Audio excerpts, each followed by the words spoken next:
मानों का रुख करेंगे और उसके बाद इस मामले को गंभीरता से समझने की कोशिश करेंगे। हमारे साथ है रिटायर्ड कर्नल मयंक चौबे जी, रक्षा विशेषज्ञ। सर, बहुत स्वागत है आपका इंडिया न्यूज पर।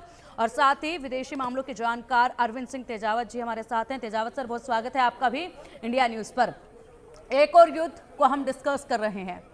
यूक्रेन रसिया थमा नहीं था और जिस तरीके से भारत पाकिस्तान के बीच में तनाव देखा वो थम गया, लेकिन अभी भी स्थितियां वहां पर बहुत बेहतर नहीं हैं। दूसरी तरफ अब एक और युद्ध को हम लोग यहां डिस्कस कर रहे हैं। हालात बेहद ज्यादा गंभीर हैं। धुआं मिडल ईस्ट में दूर तक उठता नजर आ रहा है। मयंक सर, आपने सुबह से देखा होगा तमाम बड़े अपडेट, अमेरिका का बीच में आ जाना, डोनाल्ड ट्रंप की चेतावनी, ईरान की चेतावनी, इजराइल की चेतावनी। विस्तार से जरा बताइएगा, अब तक आपको क्या लगा है?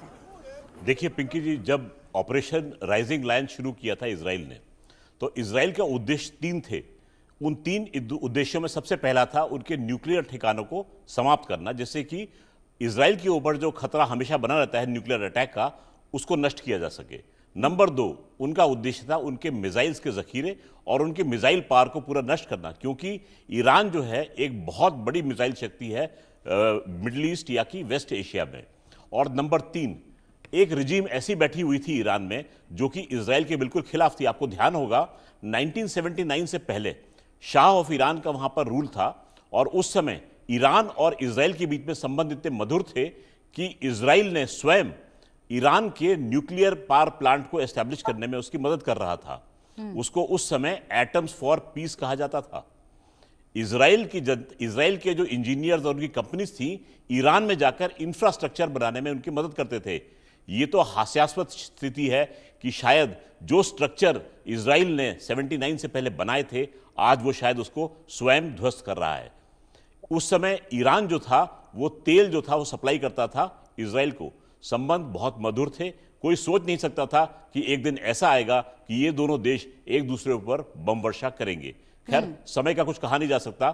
समय ऐसा आया है कि इस समय इजराइल को अपनी एग्जिस्टेंस की लड़ाई लड़ रही है और ईरान चाहता है कि इजराइल इस धरती से साफ हो जाए।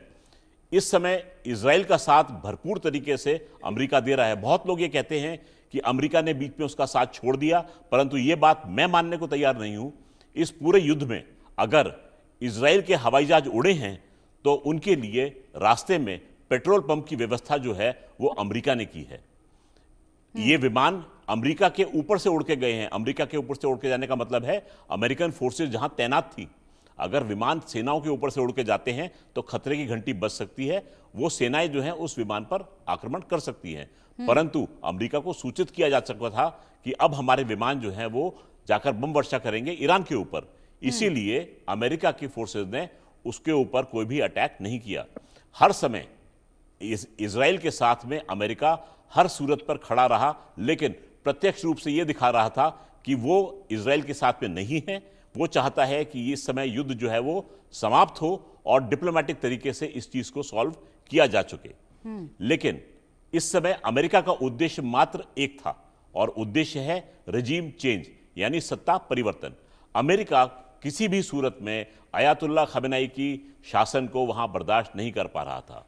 वो चाह रहा था कि ये रजीम वहां से चेंज हो, परंतु वो रजीम चेंज कैसे होगी? इजराइल मजबूती से लड़ाई लड़ेगा। अब उसने देखा कि इजराइल ने अपनी पूरी शक्ति झोंक दी है, इसके आगे वो कुछ कर नहीं पा रहा है। उसके जो न्यूक्लियर संयंत्र जो कि खास तौर से फार्दो में थे, उसको भेद नहीं पा रहा है। और फार्दो का अगर न्यूक्लियर संयंत्र बच जाता है तो ईरान के पास में वो शक्ति है कि वो दोबारा उठ खड़ा होगा और फिर इजराइल के लिए खतरा बन जाएगा। इजराइल के लिए खतरा बनने का मतलब है अमेरिका के लिए खतरा। तब राष्ट्रपति ट्रंप ने यह निर्णय लिया होगा कि अब हमें इसमें उतरना पड़ेगा, अपने B-2 बॉम्बर्स को लाना पड़ेगा, GBU-57 नाम के बम जो है इस पर बरसाने पड़ेंगे हवा से, और अपनी टोमाहॉक मिसाइल्स जो हैं वो चलानी पड़ेंगी सबमरीन से, और फिर जाकर इनके 3 न्यूक्लियर संयंत्र पर अटैक किया गया। आप नोट करेंगे ये 3 न्यूक्लियर संयंत्र जो हैं ये तीनों के तीनों यूरेनियम की एनरिचमेंट के लिए काम कर रहे थे। तो इनको बड़ा सोच समझ के नष्ट किया गया है। यूरेनियम को नष्ट किया गया।